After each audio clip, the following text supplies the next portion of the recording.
BJP అధ్యక్ష పదవి నేతల్లో చిచ్చురేపింది. మాజీ ఎమ్మెల్సీ రామచంద్రరావు నియామకంతో అసంతృప్తి జ్వాలలు చెలరేగుతున్నాయి. రామచంద్రరావు నియామకాన్ని వ్యతిరేకిస్తూ గోషామహల్ ఎమ్మెల్యే రాజాసింగ్ రాజీనామా చేయడం సంచలనం రేపింది. బీజేపీని రాష్ట్రంలో అధికారంలోకి తీసుకువచ్చే ఆలోచనను తమ నేతలే తొక్కేస్తున్నారని ఆరోపించారు. అటు రామచంద్రరావు నియామకంపై గుర్రుగా ఉన్న మరికొందరు నేతలు కూడా నాంపల్లి కార్యాలయానికి దూరంగా ఉన్నారు. ఈటెల రాజేందర్, డీకే అరుణ ఆ వైపు కూడా చూడడం లేదు. ఇక ఆఫీస్కి వచ్చినప్పటికీ ఎంపీ అరవింద్ రామచంద్రరావును బలపరుస్తూ నామినేషన్ పత్రాలపై సంతకం చేయడం లేదని తెలుస్తోంది. రాజాసింగ్ ను బండి సంజయ్ బుజ్జగించే ప్రయత్నం చేశారు. అయినా తన నిర్ణయంలో మార్పు లేదని అక్కడి నుంచి వెళ్లిపోయారు.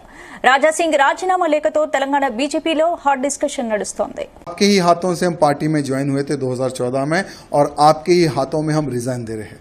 हम पार्टी के बाहर जा रहे हैं क्योंकि ये मोनोपोली जब तक पार्टी में बंद नहीं होगी तब तक पार्टी सत्ता में नहीं आएगी और हम दम घुट घुट कर हम पार्टी का सर्वनाश हम नहीं देख सकते.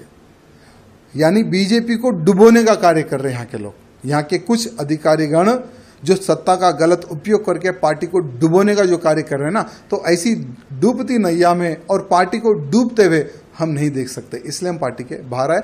आगे का हमने किशन रेड्डी जी को रिक्वेस्ट किया है कि आप स्पीकर को भी एक पत्र लिख दो कि राजा सिंह बीजेपी का विधायक नहीं है, उसको सस्पेंड करो. अगर किशन रेड्डी जी वो भी अगर काम कर देते तो उसका भी हम समर्थन करते हैं. बाकी का हम एक हिंदू नेता है, धर्म प्रचार करना हमारा काम है, वही करते रहेंगे. मेरे पार्टी के कार्यकर्ताओं से यही निवेदन करना चाहूँगा, ठीक है ये मेरा व्यक्तिगत निर्णय था क्योंकि हर इंसान कुछ सालों तक जुल्म सह सकता है लेकिन कंटिन्यू जुल्म सहयोती शक्ति मेरे पास नहीं है. लेकिन आप लोग पार्टी में रहिए, पार्टी की सेवा करते रहिए. आज नहीं तो कल आपके अच्छे दिन आएंगे. కానీ ఎంత కష్టపడి ఇవాళ లేకపోతే రేపు బీజేపీ గవర్నమెంట్ తెలంగాణలో వస్తుంది అనుకుంటాం. కానీ దురదృష్టం ఏంటంటే తెలంగాణలో బీజేపీ రావద్దు అనేవాళ్ళు చాలా జమ అయిపోయినారు పెద్దోళ్ళు.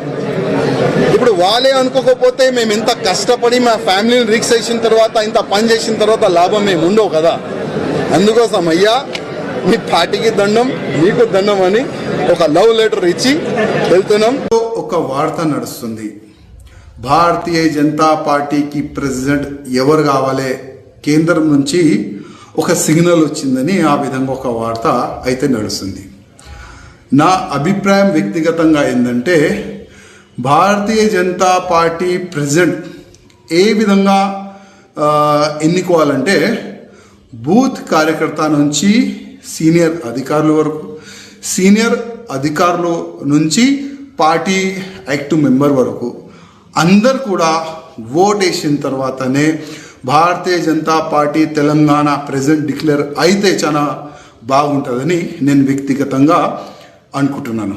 ఎందుకంటే గతంలో చాలా వరకు ఏ విధంగా వార్తలు నడిచిందంటే ఇది నా మనిషి, ఇది నీ మనిషి, ఈ నా మనిషి నీ మనిషి వల్ల పార్టీ సర్వనాశనం అయింది. అట్లాంటి కావద్దు. తెలంగాణలో భారతీయ జనతా పార్టీ ప్రభుత్వం రావాలంటే భారతీయ జనతా పార్టీ బూత్ కార్యకర్త మంచి ప్రెసిడెంట్ కావాలని నేను వ్యక్తిగతంగా అనుకుంటున్నాను. ఎందుకంటే చాలా వరకు కింద స్థాయి కార్యకర్తల మధ్యలో మేము ఉంటాం.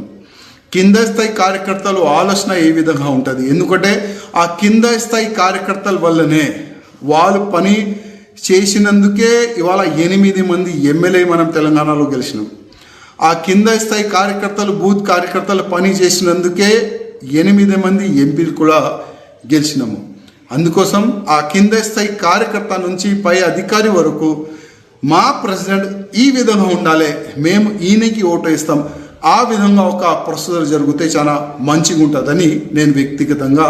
ताज़ा तरीन वीडियोस के लिए आप हमारे चैनल को सब्सक्राइब करें और देखते रहें पैगाम टीवी. पैगाम टीवी, आवाज़ आपकी.